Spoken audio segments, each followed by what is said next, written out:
नमस्कार, मैं हूं विकास कौशिक और मेरे साथ एबीपी न्यूज पर आप देख रहे हैं महासप्ताह। हमारे इस महाराष्ट्र विशेष बुलेटिन में हम डालेंगे नजर इस सप्ताह महाराष्ट्र राज्य की प्रमुख घटनाओं पर। तो पहली खबर है शिवनेरी में आयोजित शिव जयंती समारोह की।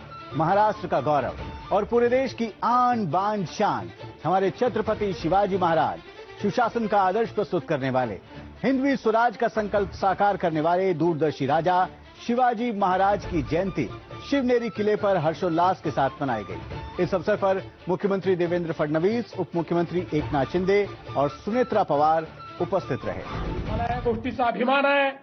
या शिवनेरीवर मुझे इस बात का गर्व है कि हमारे अजीत दादा को इस शिवनेरी से बेहद लगाव था। पिछले समय में हमने यह घोषणा की थी कि महाराष्ट्र के सभी शिवराय के किले हम अतिक्रमण मुक्त करेंगे और आज मुझे यह कहते हुए खुशी हो रही है कि पुणे जिले के सभी किले अब अतिक्रमण मुक्त हो गए हैं। इनमें से कोई भी किला अब अतिक्रमित नहीं है। मुक्त झालेले आहेत। एकही किल्ला या ठिकाणी अतिक्रमण नाही।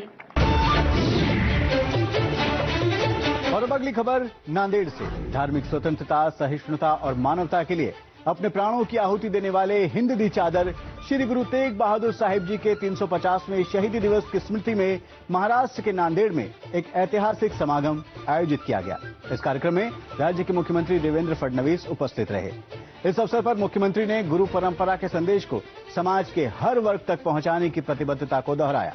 मुख्यमंत्री ने गुरु परंपरा एवं गुरुओं की शिक्षाओं के प्रति अपना विश्वास व्यक्त करते हुए कहा कि उनकी सरकार के द्वारा गुरुओं के दिखाए समानता के मार्ग पर चलते हुए और सभी के प्रति सम्मान के भाव को बढ़ाने के लिए सिख समाज के साथ साथ अन्य सभी समुदायों जैसे सिखलिकर, बंजारा, लबाना, मोहयाल, सिंधी, वाल्मीकि, उदासल संप्रदाय और भगत, नामदेव, वारकरी जैसे समुदायों के सर्वांगीण विकास को करने और सभी को समाज की मुख्य धारा से जोड़ने के प्रयास किए जा रहे हैं।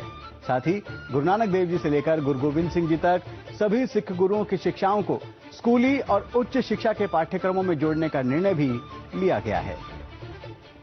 नांदेड़ का यह समागम इस बात का प्रमाण है कि गुरु तेग बहादुर साहिब जी का बलिदान केवल सिख समाज ही नहीं बल्कि पूरी मानवता के लिए प्रेरणा है।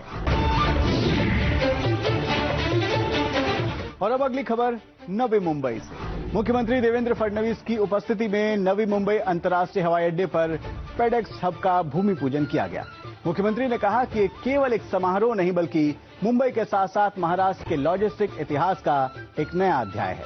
उन्होंने कहा कि मुंबई देश की आर्थिक राजधानी है और एमएमआर क्षेत्र भारत का भविष्य है। वर्ष 2047 तक $5 ट्रिलियन की अर्थव्यवस्था के लक्ष्य में इस क्षेत्र का महत्वपूर्ण योगदान होगा। उन्होंने ऐसा विश्वास व्यक्त किया। और अब अगली खबर ग्लोबल इकोनॉमिक कोऑपरेशन काउंसिल से जुड़ी। केंद्रीय विदेश मंत्री डॉक्टर एस जयशंकर और मुख्यमंत्री देवेंद्र फडणवीस ने ग्लोबल इकोनॉमिक कोऑपरेशन 2026 काउंसिल का उद्घाटन किया। मुख्यमंत्री ने कहा कि हाल ही में हुए व्यापार समझौते भारत के बढ़ते आर्थिक आत्मविश्वास का प्रमाण है।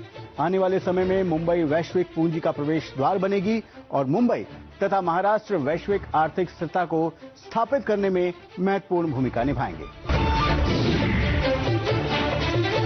अब बढ़ते हैं अगली खबर की ओर। उप मुख्यमंत्री एकनाथ शिंदे की मौजूदगी में मुंबई महानगर प्रदेश विकास प्राधिकरण की 160वीं वार्षिक सर्वसाधारण बैठक आयोजित की गई।